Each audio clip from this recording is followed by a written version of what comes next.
ঈদের দিন কবর জিয়ারত করার বিধান কি দেখেন, ঈদের দিন নয়, আপনি কবর জিয়ারত করবেন। রাসূল সাল্লাল্লাহু আলাইহি ওয়াসাল্লাম বিশেষ বিশেষ দিনে কবরের কাছে যেতেন, দোয়া করতেন। তাদের জন্য কি করবেন? ঈদের দিন যাবেন, কবরের কাছে যাবেন। কবরের কাছে যাবেন, কবরবাসী থেকে কিছু চাইবেন না, কবরবাসীদেরকে দেওয়ার জন্য যাবেন। কবর জিয়ারত করবেন, প্রথমে চিন্তা থাকবে কবরের কাছে গেলে আখেরাতের কথা মনে হয়। আমার বাপ, আমার মা, আমার দাদা, আমার দাদি, তারাও দুনিয়াতে কি ছিল, এখন তারা কোথায়? এটা আখেরাতের কথা। কবর, রাসূল সাল্লাল্লাহু আলাইহি ওয়াসাল্লাম বলছেন তোমরা কবরের কাছে যাবা, কারণ কবরের কাছে গেলে কিসের কথা মনে হয়? আখেরাতের কথা, আখেরাতের কথা মনে হয়। এই জন্য কবরের কাছে যাবেন। নাম্বার 2, কবরবাসীদেরকে সালাম দিবেন। আসসালামু আলাইকুম ইয়া আহলাল কুবুর, সালাম দিবেন, তাদের জন্য দোয়া করবেন, তাদের মাগফিরাতের দোয়া করবেন। আর সবচেয়ে উত্তম হলো দান সদাকা করা। কি করা? রাসূল সাল্লাল্লাহু আলাইহি ওয়াসাল্লামকে প্রশ্ন করা হলো, রাসূল আমার মা বাবা কবরে আছে, আমি কি করলে আমার আব্বা আম্মা কবরের আযাব থেকে মুক্তি পাবে বা তারা ক্ষমা পাবেন? আল্লাহ রাসূল বললেন, তুমি যদি দান করো তোমার মা বাপের কবর আযাব বন্ধ হয়ে যাবে। এই যে আপনি নামাজ পড়েন, আপনার মা বাপের কোনো উপকার হবে না। আপনি যে হজ করছেন, আপনার মা বাপের কোনো উপকার এই আমল দ্বারা হবে না। কিন্তু আপনি যদি দান করেন, রাসূল বলছে দানের সাথে সাথে মা বাপের কবর আযাব বন্ধ। মা বাপকে আল্লাহ মাফ করে দেয়। জুমার নামাজের শেষ বৈঠকে জামাতে শরিক হইলে ইমাম সালাম ফিরানোর সাথে সাথে 4 রাকাত নামাজ আদায় করতে হয়।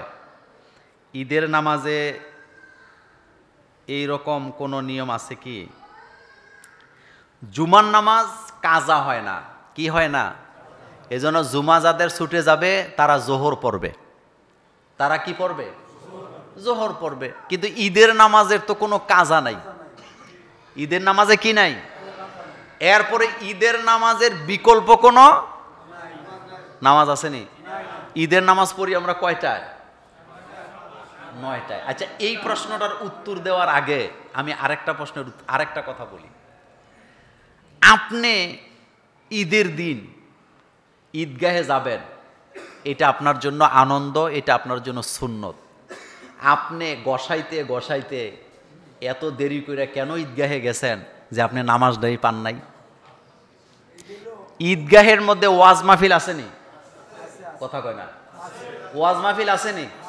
আমাদের হুজুররা ওয়াজ মাহফিল করেনি? তো করলে আপনি এত দেরি করলেন কেন? জুমার দিন আপনি কেন দেরি করে যাবেন?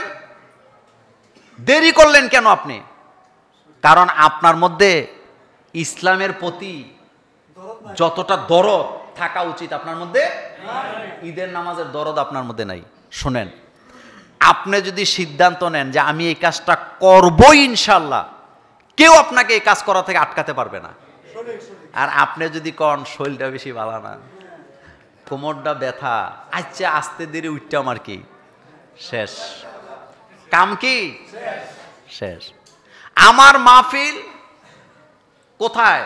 সাতক্ষীরা, খুলনা, কয়রা। বৃষ্টি হইতেছে। কি হইতেছে?